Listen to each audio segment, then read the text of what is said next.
நற்செய்தி வாசகம். யோவான் எழுதிய நற்செய்தி 6ஆம் அதிகாரம் இறைவசனம் 35 40 முடிய.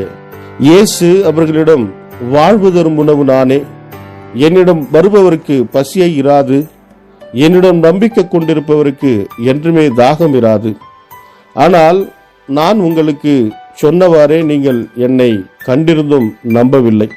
தந்தை என்னிடம் ஒப்படைக்கும் அனைவரும் வந்து சேருவர். என்னிடம் வருபவரை நான் புறம்பே தள்ளிவிட மாட்டேன். ஏனெனில் என் சொந்த விருப்பத்தை நிறைவேற்ற அல்ல, என்னை அனுப்பியவரின் விருப்பத்தை நிறைவேற்றவே நான் விண்ணகத்திலிருந்து இறங்கி வந்தேன்.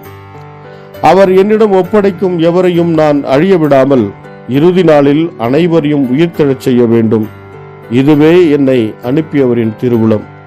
மகனை கண்டு அவரிடம் நம்பிக்கை கொள்ளும் அனைவரும் நிலைவாழ்வு பெற வேண்டும் என்பதே என் தந்தையின் திருவுளம். நானும் இறுதி நாளில் அவர்களை உயிர்த்தெழச் செய்வேன் என்று கூறினார். இது கிறிஸ்து வழங்கும் நற்செய்தி. கிறிஸ்துவே உமக்கு புகழ். ಯೋಹಾನ ಅಧ್ಯಾಯ 6 ವಚನ 35-40 ಅದಕ್ಕೆ ಯೇಸು, ನಾನೇ ಜೀವ ಕೊಡುವ ರೊಟ್ಟಿ.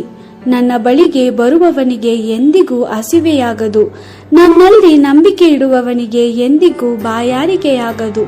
ನಾನು ನಿಮಗೆ ಮೊದಲೇ ಹೇಳಿದಂತೆ ನೀವು ನನ್ನನ್ನು ನೋಡಿದರೂ ಇನ್ನೂ ನನ್ನನ್ನು ನಂಬುತ್ತಿಲ್ಲ. ತಂದೆಯು ನನ್ನ ಜನರನ್ನು ನನಗೆ ಕೊಡುತ್ತಾನೆ. ಆ ಜನರಲ್ಲಿ ಪ್ರತಿಯೊಬ್ಬರೂ ನನ್ನ ಬಳಿಗೆ ಬರುತ್ತಾರೆ. ನನ್ನಲ್ಲಿಗೆ ಬರುವ ಪ್ರತಿಯೊಬ್ಬರನ್ನು ನಾನು ಖಂಡಿತವಾಗಿ ಸ್ವೀಕರಿಸಿಕೊಳ್ಳುವೆನು. ಅವರನ್ನು ಎಂದಿಗೂ ತಳ್ಳಿಬಿಡುವುದಿಲ್ಲ. ನಾನು ಪರಲೋಕದಿಂದ ಇಳಿದು ಬಂದದ್ದು ದೇವರ ಚಿತ್ತಕ್ಕನುಸಾರವಾಗಿ ಮಾಡುವುದಕ್ಕಾಗಿಯೇ ಹೊರತು ನನ್ನ ಚಿತ್ತಕ್ಕನುಸಾರವಾಗಿ ಅಲ್ಲ. ದೇವರು ನನಗೆ ಕೊಟ್ಟಿರುವ ಯಾವ ವ್ಯಕ್ತಿಯನ್ನು ನಾನು ಕಳೆದುಕೊಳ್ಳಕೂಡದು.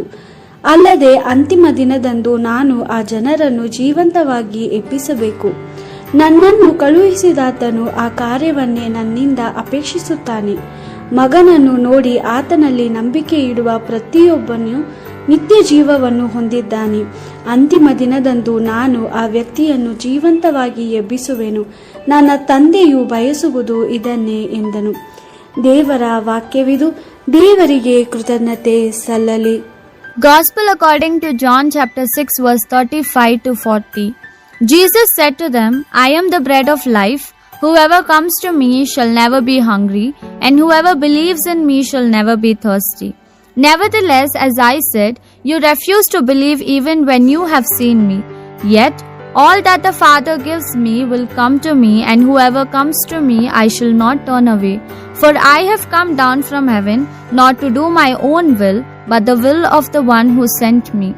And the will of him who sent me is that I lose not one of what he has given me, but instead that I raise them up on the last day. This is the will of the Father, that whoever sees the Son and believes in him shall have eternal life, and I will raise them up on the last day. The Gospel of the Lord. Praise to you, Lord Jesus Christ.